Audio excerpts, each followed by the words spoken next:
audio chingni ma kawuono bergora kanya kagiko nyinga Cleophas Oluoch de kisumo kanya kwar mokeo nyaka sango leno makama yud bende kokalo embuya duto te mag Ramogi TV Facebook X kachal koda mano mar YouTube Ramogi TV Kenya en achiel kende piny mangima yode kata luoch manyen gi kamora mora ma intiere machiegni. Jaod bura ma Kangundo ma bende en jatend duond bura mano mar GDP Fabian Shule Muli okwedo tim mar ndio Rawere masani dhi nyime pachoka. Jaod bura no okwayo bila mago kwach kich mondo mi otim nonro ma okasore mondo mi jo Kenya report mag ji ma itimo kata matimo timbe makamago kaluwore ni weche moko fuong'ore ni obila ok dhi Rawere ma ilal godogi. Fabian bende osiemo joma tiyo gi mbui mondo mi otangi weche magikeyo e mbui nikech moko kuom wechego ketho nyinga piny Kenya.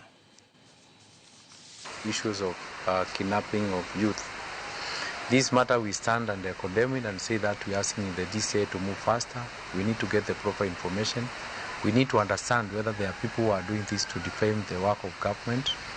We understand there are a lot of propagandas moving on, so the DCI, we want to get the right information. Before even the 15th of January, we need to understand what is happening. We cannot lose our country by people somewhere trying to do their crazy things. If it's a matter of following the justice, Kenya has enough institutions to solve the issues. Let the people be arrested and taken to court.